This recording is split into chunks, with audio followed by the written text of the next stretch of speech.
What is up, Steeler fans? Welcome back to another episode of the Steelers Hangover. I'm Daniel. Alongside with me is Shannon White, as always. My man, how are you doing? Are you doing okay? Did you survive? Obviously, we've survived the weekend, but how close were you to letting off some steam early? Yeah, I haven't really had an outlet. My family and other people have had to hear it, but tonight I'll get to share it with the world. There you go. There you go. Of course, we're talking about the Pittsburgh Steelers lost in on Thursday night to Cleveland in Cleveland, a game that also seems all too familiar. The Pittsburgh Steelers going to Cleveland on a Thursday night has been something that's happened quite a few times over the past few years, and the Pittsburgh Steelers just keep coming out with an L.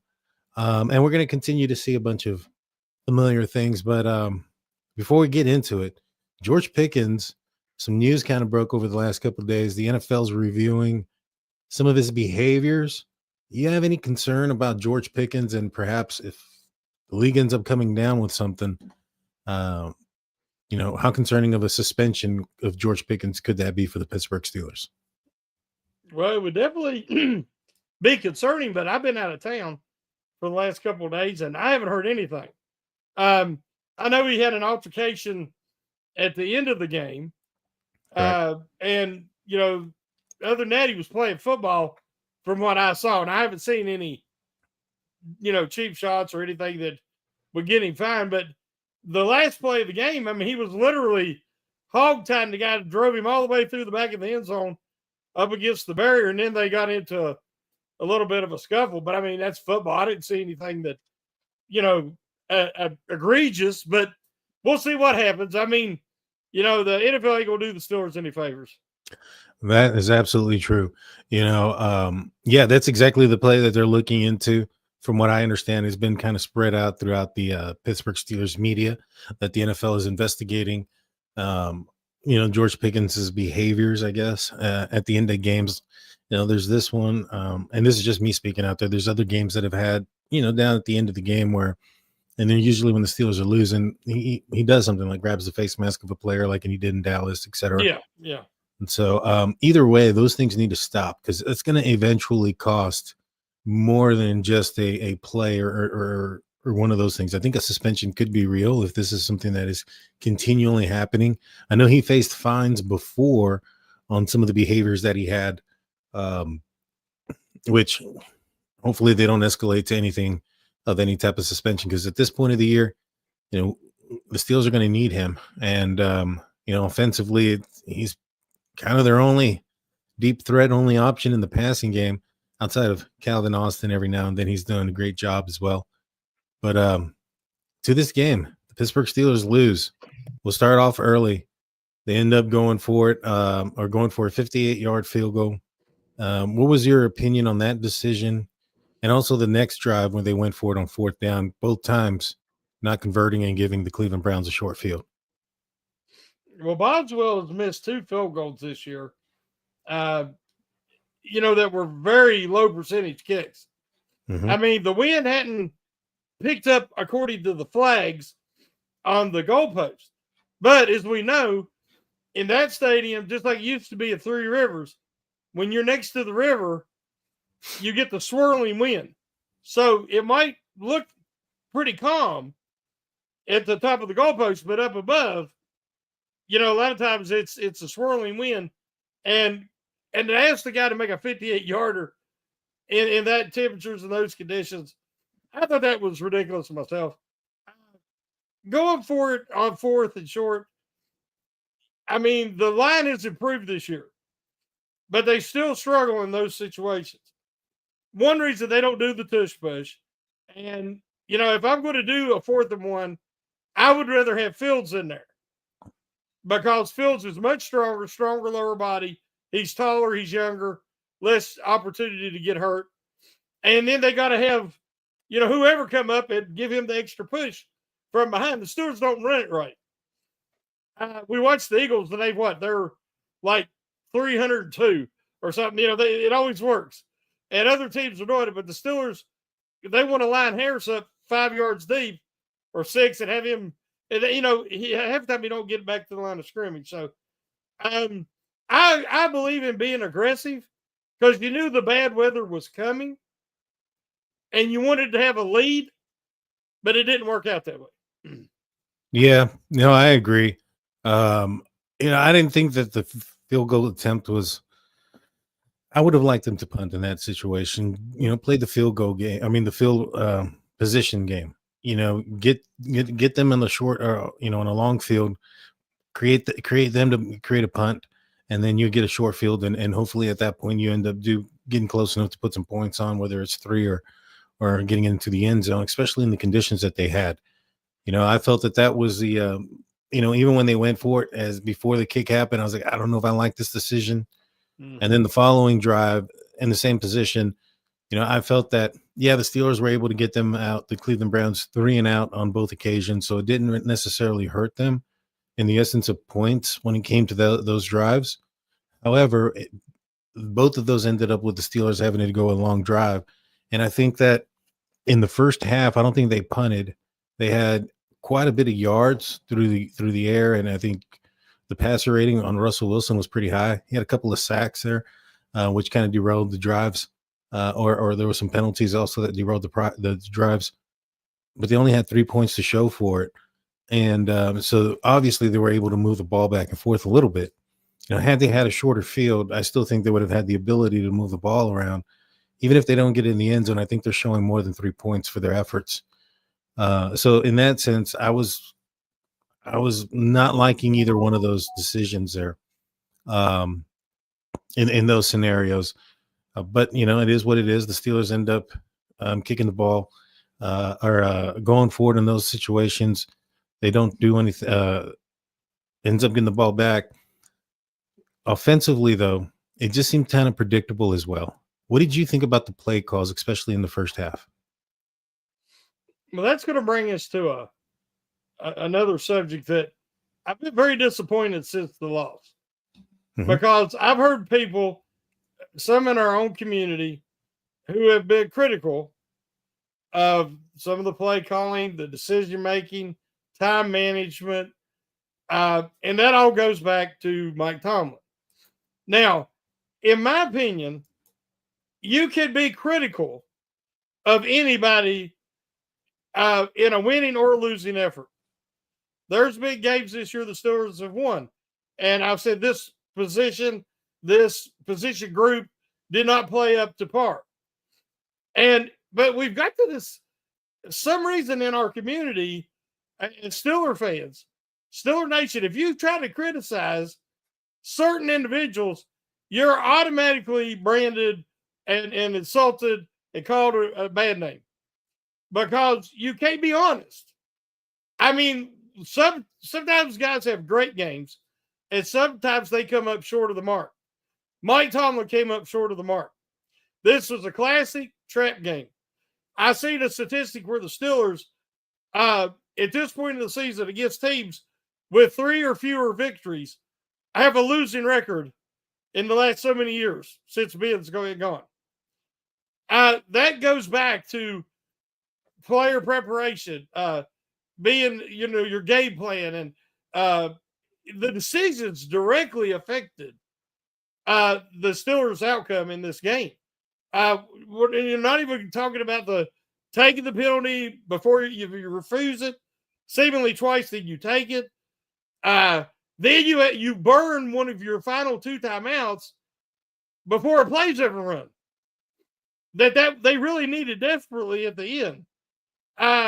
It was, going back to TJ Watt and the fact they can't move him around. They can't. If you watch the Browns, they had Myles Garrett over here. They had him on the left side. They put him up the middle. He got 3 sacks. He was looked like a dominant player because they moved him around. TJ Watt did next to nothing.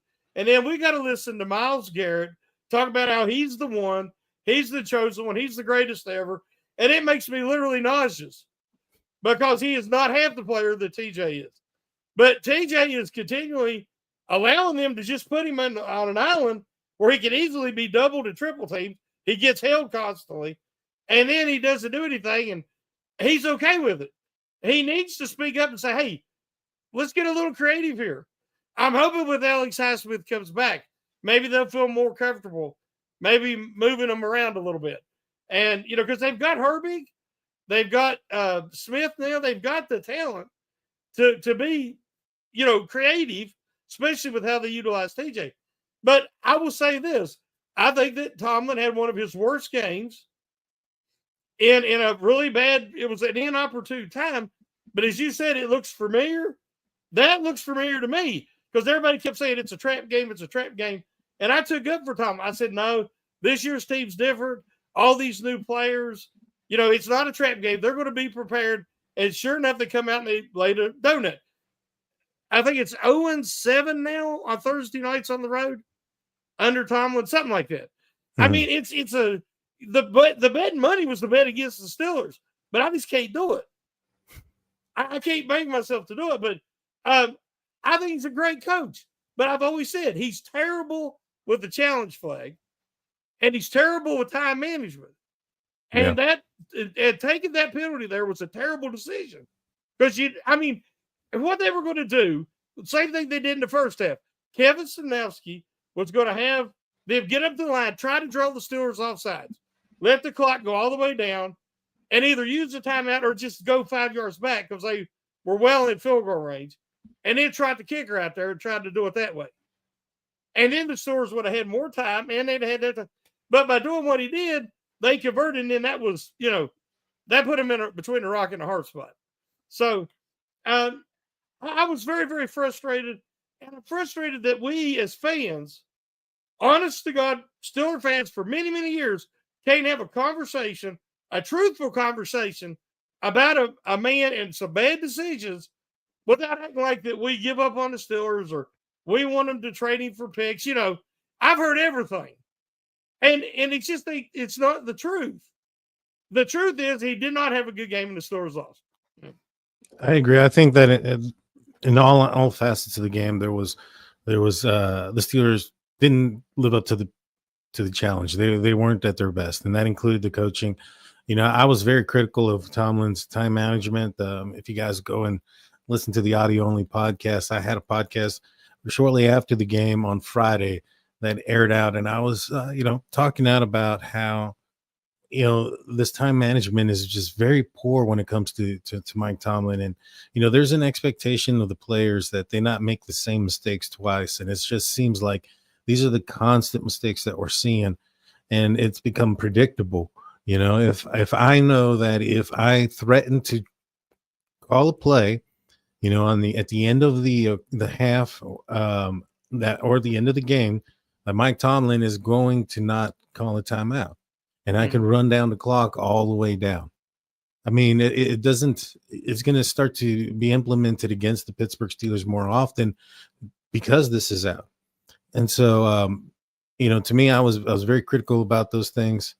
I think he, that replays so much, everything that you had mentioned earlier. But when it comes to the offensive side, when it comes to the offensive coaching manners, I thought earlier on in the game, I was like, man, this feels like Matt Canada is running this offense right now. Very predictable, run. It was run, pass, punt. And then at certain times when they did throw on first down, if there was it was short yardage or no completion or anything like that, it was always going to be a run the next play. And the Steelers found themselves in 3rd and long quite often. And I just felt like it took them a while to adapt to the elements and adapt to what the Cleveland Browns were doing.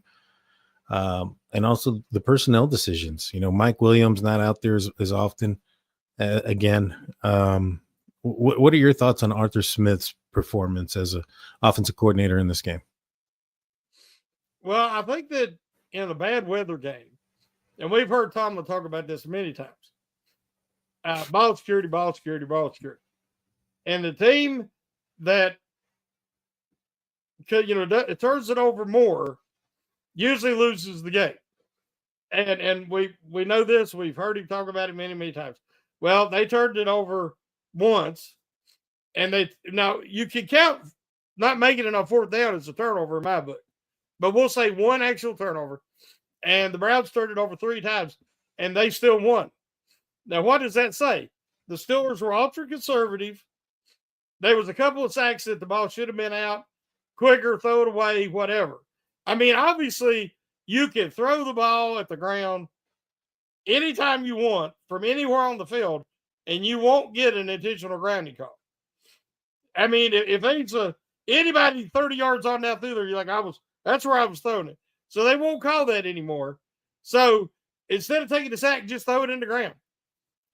Because it works for the other team. But I just think that game was lost. The whole game plan of the Steelers, for this team to be successful, have to control the line of scrimmage. And they have to have time of possession advantage. And they did. The problem is they didn't do much with it. When they got behind and it looked like the game was out of reach, they opened up the offense, and what happened? They got the lead. They got back in it. They got the lead. Then they got that interception, and I thought, okay, they're in great position here. But what did they do? They went back to conservative and didn't get the first down, had to give the ball back. And, you should be able to rely on the highest paid defense in the league, but no. One play that really got to me, and I know everybody's saying it, but on that 3rd and 7, Joey Porter's tried to cover Jerry Jeudy.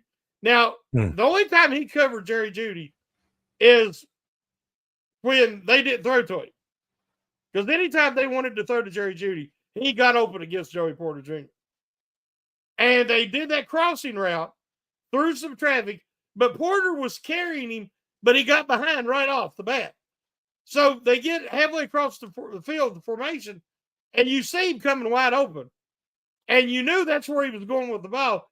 And he starts pointing at Fitzpatrick, who was sitting in his own immobile. He wasn't sliding or anything. And he's supposed to be able to pick up and accelerate fast enough to cover Jeudy across. And I heard somebody defend that tactic. That is not how you play defensive back. He should have given everything he had, tried to sprint and catch up, and try to somehow, if he had to dive, he's got them avatar arms, get in there and try to break up that play. You don't point at your safety who's standing there, sitting in the zone, immobile, and tell him to pick him up. That works in basketball, where you can pass a guy on to the next defender. It does not work in the NFL. It don't work in college or high school. I've never seen that. And then, he's being very demonstrative after the play that why didn't Fitzpatrick get him? I mean, that's an impossible ask. To have him pick up and cover a fast receiver running full speed across the field, across his face like that. So I just think that there was a lack of focus. You come off playing the Ravens, who's your number one competition, and there was a letdown. They couldn't get up to play the Browns. Now, the Browns, that's their Super Bowl. Listen, guys, they're 3-8. Their season's over. It's over already. The only thing they're playing for right now, are they going to keep Kevin Stefanski? Is Justin Winston going to be their quarterback next year? They got a few questions to answer. But as far as their, season, it's over. And so they act like, if you watched it, they had fireworks going off. The crowd was crying. It looked like the end of the Major League movie. That's true. That's true. When the Cleveland Indians won the World Series, there was people crying in the stands, and Miles Garrett was saying, "I'm the greatest thing ever since sliced bread." And it was Winston was crying coming off the field. I never seen anything like it. If they beat the Steelers, it's a Super Bowl for them. Yeah. Well, yeah, that definitely was their Super Bowl, and I agree with you. And the thing is, though, and it goes along with looking all too familiar. And how is this going to transfer into against Cincinnati? Is the defense has been running a fairly similar defense that they've ran all year, which has been a man up, single high safety with Mika Fitzpatrick. And I think that because they run this so often, oppositions are running these crossers, these man beaters, all up and across the field here, and the Steelers aren't adjusting to those things. Mm-hmm.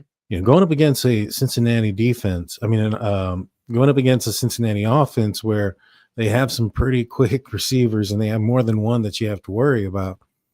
How concerned are you at this game, given the performance of the defensive backs in the last couple of games? Very concerned, yes. because if Cleveland can do that to you, as you say, I don't even want to. I mean, I've seen Jamar Chase go off on the Ravens. Now the Ravens ended up winning that game, but Chase he put up huge numbers, and so I'm hoping again that it's going to be the way the Steelers do things. They play a top team, they're focused, they're competitive. They play a bad team, they don't show up. It's just so I'm hoping that they'll look past Cincy's record and realize this is a team that also would like nothing better than to beat them and has a lot of offensive talent. They've got talent on defense, but they're just having one of them years. You know, some of the Steeler teams in the mid 2000s, and they look like the 2013, 2014, they had all this talent, but they just struggled to be consistent. And they would lose games, ridiculous. And that's what Cincy's done this year. And so I think the Steelers need to come out. They need to get a good start. They don't start good. The Steelers just don't start good. I like the idea of using Fields, but they still haven't got the timing down on when and where and situational football, the best time to use him. And, he made a couple of big plays, but, a lot of it was, it didn't turn out like they wanted. And you don't know how it affected Wilson because in the second half, Wilson really started getting the ball down the field, which is really saying something in those conditions. But he made some excellent passes. I thought they should have scored on the one play to Pickens, and he threw it behind him. They wasn't on the same page. And then he come back, I think, 2 plays later and hit Austin in the end zone. So, you wanted to be able to be creative, but you don't want it to mix up the chemistry and the timing. So we'll have to see. But against Cincinnati, the offensive line is going to have to do better. Oh, yeah. Yeah. No, I agree. I think that the defense that they faced, the defensive line that they faced in Cleveland is a little bit better than the one they'll see in Cincinnati, but they have their monsters as well. And we'll get into that conversation and more when we get back from our break. Don't go anywhere. I'm just going to take a quick break.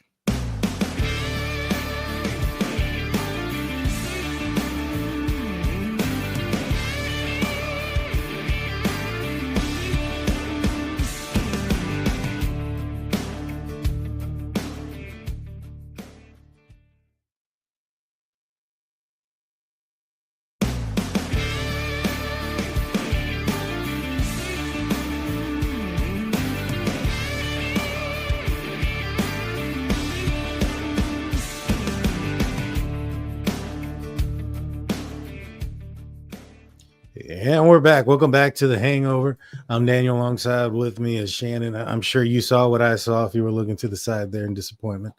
Are you watching the game, the Ravens game?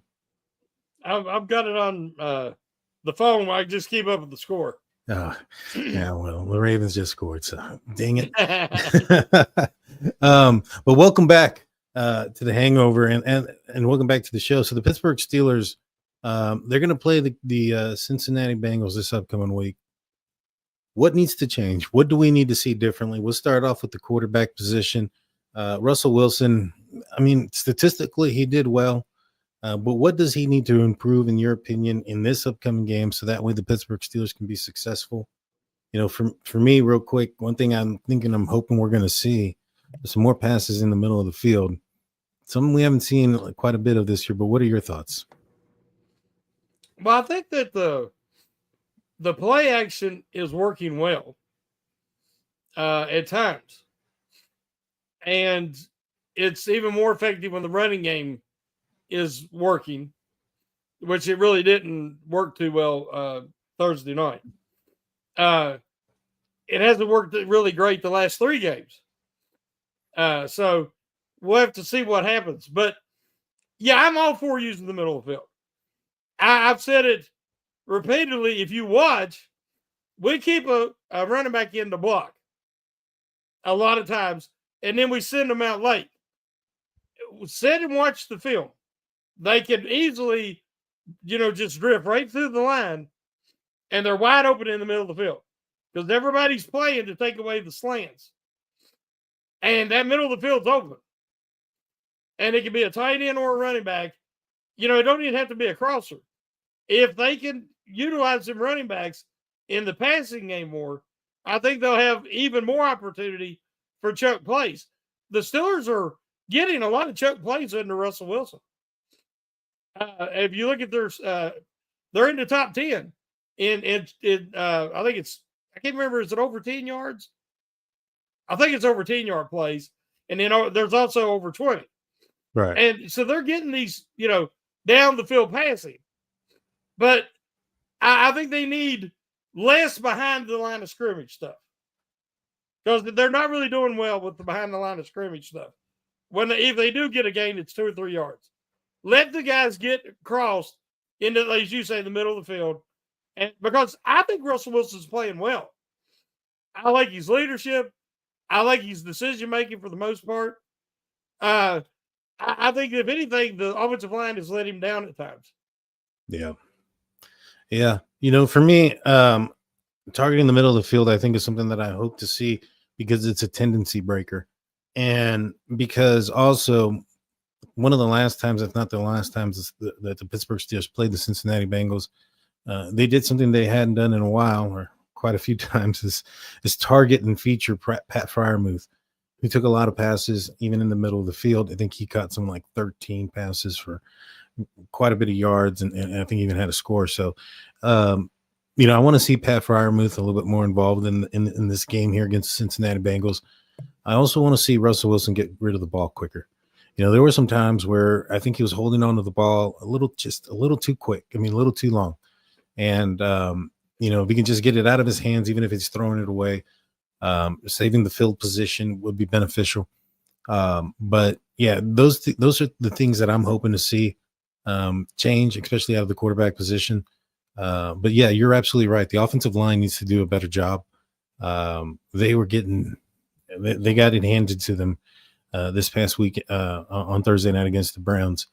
But as far as the running backs, who do you want to see more in this game? Najee Harris or Jalen Warren? Or do you still want to see a 50-50 push there? I think if you look at the statistics, Jalen Warren has been playing slightly better, or getting better over the last few games. Yeah, he's much better. He's getting the outside runs, the outside zone runs. He's got better vision and he's got the quickness to get out there. But I think they're more effective when they establish Harris, where he doesn't stop or try to run lateral.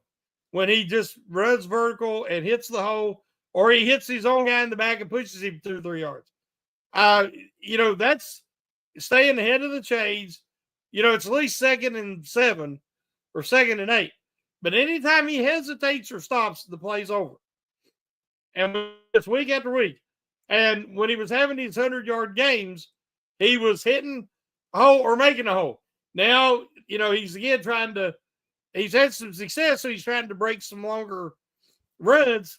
And, he gets one every so often, but he'll have 5 runs where he does nothing. So I think if you establish him and then bring in Warren, because one thing, Warren is great on 3rd downs because he's a great blocker and he's a really good receiver. When he gets through that line, if you get that ball in his hands in open field, he's hard to tackle. So I like the way they're using him, but I just think that we need to get Harris back. Not worrying about the big run. Just get us the 5-6 yard runs into 10 and longer will come. Mm-hmm. Danny Littlejohn comes in with a 199 super chat saying, Mike Williams, 15 plays, no targets, just cardio. Shaking my head. Yeah. I want to see, out of the wide receiver group, I want to see Mike Williams more involved. I think he's more than just a decoy. I think he can be a guy that can really make defenses have to game plan for him. And I think that'll give some better options and better opportunities for a guy like George Pickens or even Calvin Austin in the slot. I would hope to see more of Mike Williams. I think Van Jefferson he went down a couple of times with some injuries, and throughout the game, if he's dealing with something, I'm not certain why we're not seeing more of Mike Williams. But the other thing that I want to see out of this wide receiver group is for them to come back to the ball, come back and help Russell Wilson when he's getting out of the pocket. It's been stated quite a bit over a few broadcasts that when Russell Wilson starts to move around, there's nobody helping him. Nobody's running in the direction that he's running or going towards him to try to make a play happen. I'm not sure if that's something that they can harp in on, or maybe they weren't harping in because of the short week. I don't know, but they need to really get that thing going with the receivers where they're coming back to Russ and help him out. What are your thoughts on the receivers and what needs to happen and for the Steelers to be successful this weekend? Well, you nailed it. And as you said, they talk about it on the broadcast because they're there watching these plays and they're like, nobody's moving. Like, it's real easy, guys. If he's rolling to his right and you're over on the left, you got to get across to the right so he can see you. Find a spot in an open area of the field. Wave your hands if you got to, whatever. Get attention, give him somewhere to get rid of the football. I mean, I think if we remember prime Ben. Ben had AB, he had Hines Ward, he had Heath Miller, he had all these guys that knew to come back to the ball, or if Ben rolled, you roll with him. And the guys will do that. And they haven't for the last couple of years, as you mentioned. That's very aggravating because there's a lot of times the quarterback gets outside the pocket. That's where the big plays come. Because as a defensive back, you can only cover so long. And a guy that's going to break open if he keeps moving. But I don't know how many times on the film, even last year, they would just stand there. Literally just stand there, stop moving. You have to keep moving through the whole play and work your way open. Give him a target. And so that's something that definitely needs to change. Now, they mentioned on the broadcast, George Pickens is a culprit. He gets frustrated, and then sometimes during his frustration, he engages, wrestling with the defensive back or talking trash, and he's not focused and getting across the field to make himself available to the quarterback. So that's a maturity issue we need to see improve. But both Wilson can get out of the pocket and Fields. So these guys have got to stay alive and give them a target. Besides Freiermuth, Warren, those are check down guys. Because he really don't have a receiver to check down to. No, he doesn't. And like I said, getting them to work with him, I think that will help this offense quite a bit. I mean, that's what Russ is known for, extending the plays and doing something special on the run and getting out there and finding somebody getting open. I hope that's something that can fix pretty soon. But interesting thing right now is I believe that the Cincinnati Bengals are favorites in this upcoming matchup against the Pittsburgh Steelers at this point of the week. Do you see that as understandable, respectful, or disrespectful to the Steelers, given the fact that, granted, the Bengals are doing some things offensively, but they are 4-7? I see both. I see if I was Coach Tomlin, I would be pointing this out and using this as motivation and talking about what blatant disrespect it is. But I would also, if we're being honest, I heard people before the game saying the trap game Steelers on Thursday night on the road, those things, and they're saying bet on the Browns. So, recent history suggests that this could be one of those games. But I'm hoping that there's been lessons learned. We have veteran players, at least in like Russell Wilson and some of these guys. You've got guys that are ascending talents. You see Darnell Washington make some big plays each week. Freiermuth made some really good plays the other night. We're starting to see some things happen. And one thing that scared me, and I'm sure it did others, is a bad weather game like that can be the great equalizer. It really can. And especially when you got one team coming in motivated for their Super Bowl and another team is struggling to get fired up to play, even if it is a division rival. So I think the weather, everything went against the Steelers. So hopefully we'll have better situation weather-wise and better conditions where it'll come down more to the talent of the players and less on the environment. Yeah, I agree. I think there's going to be a cold one this weekend, though. Well, that's AFC North football in the wintertime. Exactly. George Pickens had some comments about the weather being impactful. He's going to need to make sure he gets adapted to that pretty quickly because it ain't going to change anytime soon. Mm-mm. I mean, the rest of the games on the schedule are all cool weather, even the away games. Philadelphia is the only game that's outside of the North that's away. It's going to be cold there too. Yeah, I mean, really, yeah.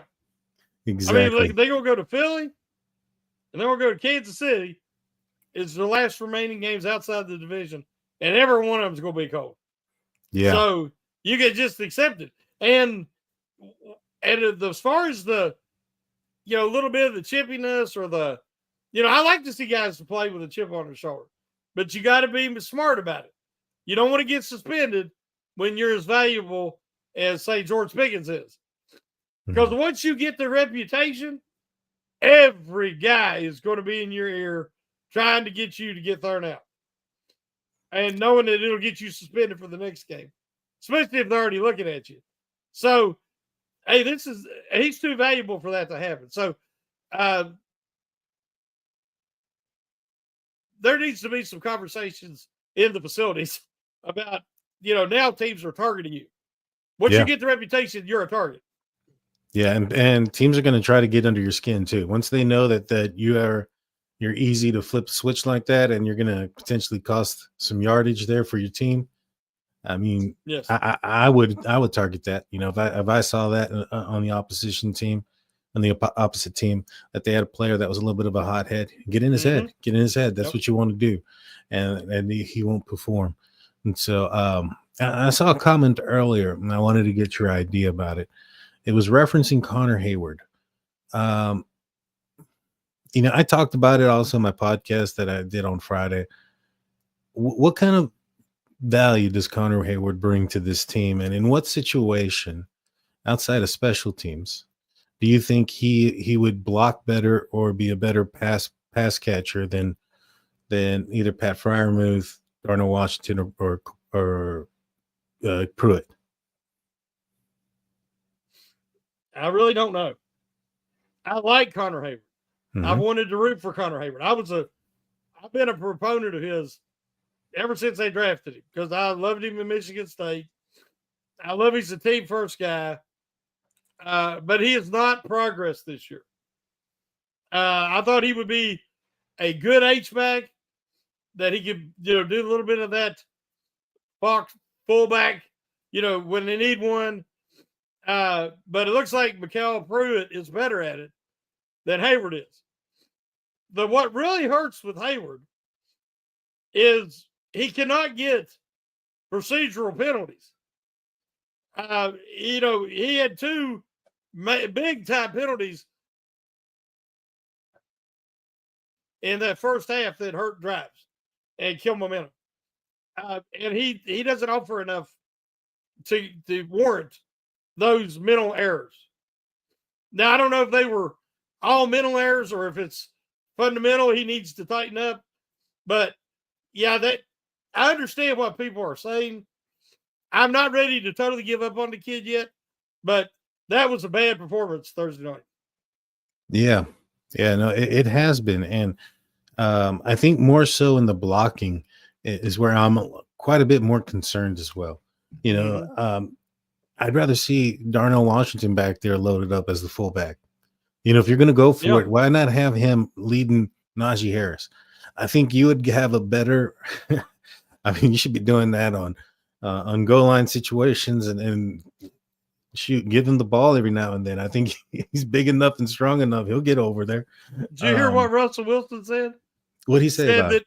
He said that Darnell Washington was 315 pounds. Oh, wow. I believe it. He's a big boy. He's a big man. Yes, he is. Claude Bishop comes in with a $5 super chat. Thank you, Claude. Happy holidays, everyone. Hey, Daniel, I need those Pittsburgh Cleveland tickets for December 8th game.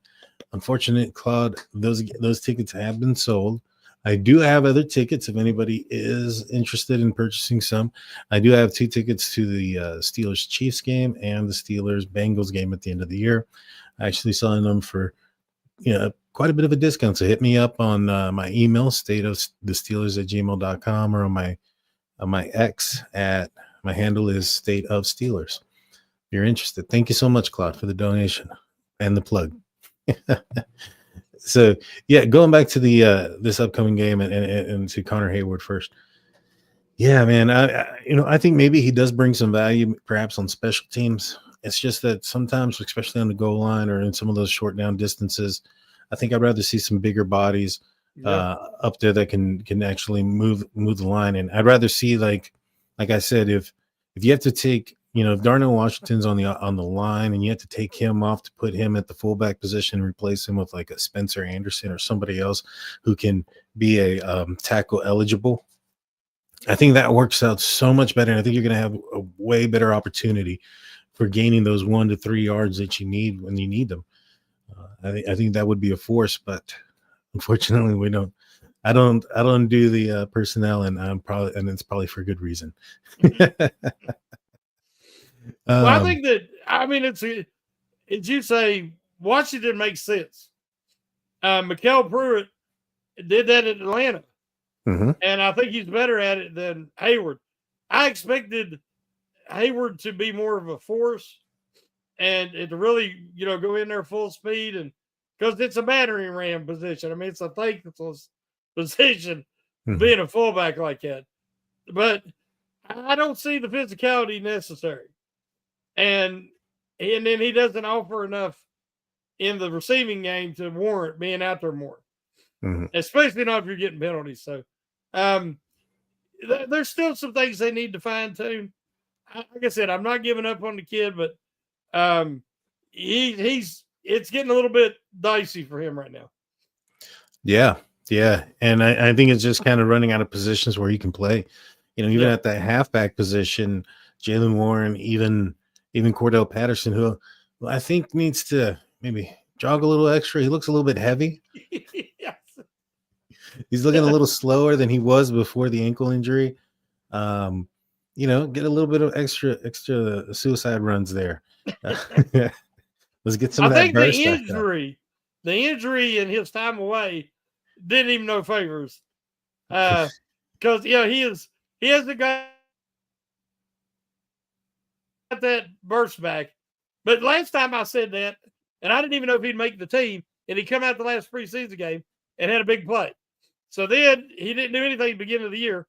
And I said, he's a waste of space. He don't need to be out there because he's not doing anything on kick returns. Right. Because he looks really slow. And then he come out and had the big first half against the Colts prior to his injury.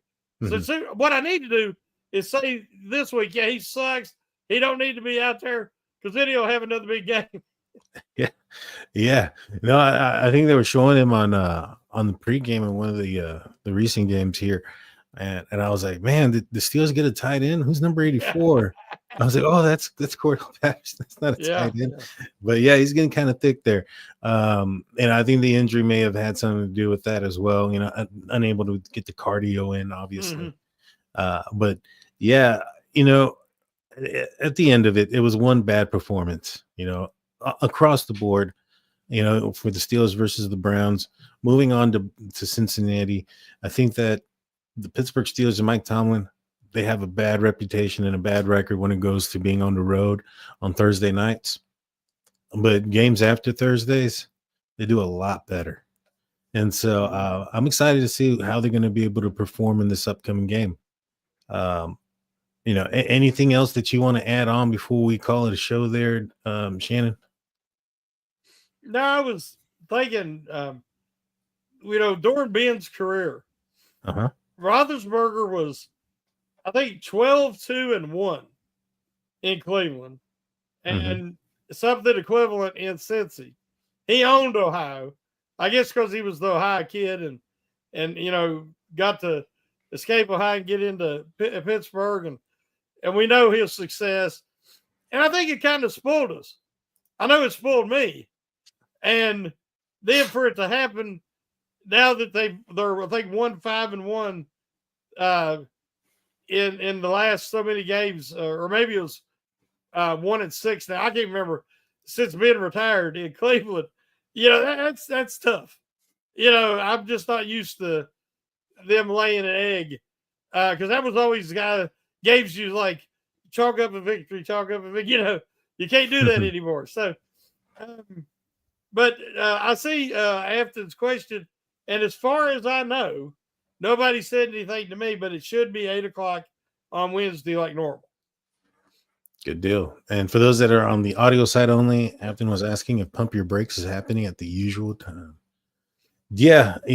I agree. I'm excited, man, for this team to play. I want to see them again. I want to see how they respond. I think this is going to be a huge game. The Steelers were being talked as contenders just before this game against Cleveland. And now one bad performance, they're pretenders. I mean, the Chiefs almost lost to the Panthers this past weekend, and yet nobody's calling them pretenders.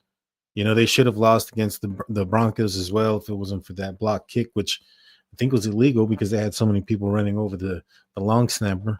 Mm-hmm. And they had other opportunities where they should have actually lost. Now it's the Chiefs and the refs when you're playing the Chiefs, and so they do have that benefit, but they're not that great, and yet nobody's calling them the pretenders.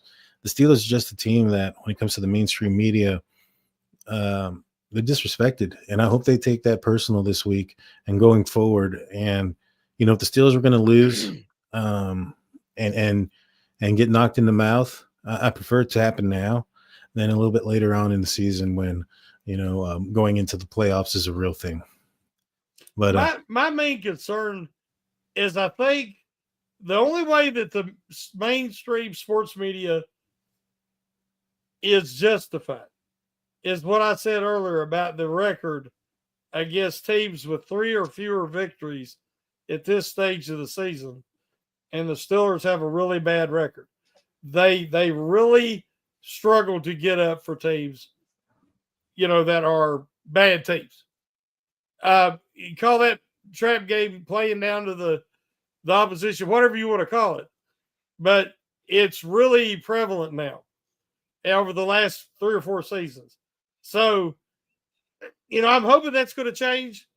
But I think if they don't get fired up for this game, they never will. They're having 10 days to set on this. And listen to everybody. Listen to the media. Listen to me talk about how frustrated I am. If I was TJ Watt, I'm like, they done said that if he had any chance of winning Defensive Player of the Year this year, that went out the window Thursday night. What better opportunity to come out this week and have one of his huge games against the Bengals and Joe Burrow like he has in the past? We've seen him do everything to Burrow. Jump up and intercept the ball right at the line of scrimmage. Sack him 2 or 3 times in the game. We need to see that kind of game from TJ Watt. Go out there, prove that you are the best player, and shut Myles Garrett up. That's what I want to see happen. And come on, Terrell Austin, help him out a little bit. Move him around a little bit. Give him some better situations. And if they're going to do that chipping and focus on him so much, do like they did late in the game against the Browns when they sent Patrick Queen right up that hole that it created, and it could have ended the game because he was that close to creating a fumble that they said was illegal touching. The game would have been over because the Steelers did recover. So this is an opportunity for every one of these guys that are frustrated. Cam Hayward said he was held, different things. I agree. But this is your chance to bounce back this week. Yes, sir. And I'm looking forward to it. I know you're going to you can probably give your score prediction on the Pump Your Brakes, which, as we discussed earlier, will be Wednesday at 8 p.m. Eastern. I'll be back on the audio-only podcast called State of the Steelers. That airs out on Saturday mornings around 11 a.m. Eastern. You can only catch that on the audio-only side, so you need to make sure you go to SteelCurrentNetwork.com, your one-stop shop for Pittsburgh Steelers news and coverage. We can check out all the news and articles written multiple times a day for the up to the minute breaking news on Steelers news. And also, while you're there, you can check out all the other podcasts, which would include mine. Appreciate everybody that joined. Please like, subscribe. You know what to do. With that being said, Shannon, take us out, my man.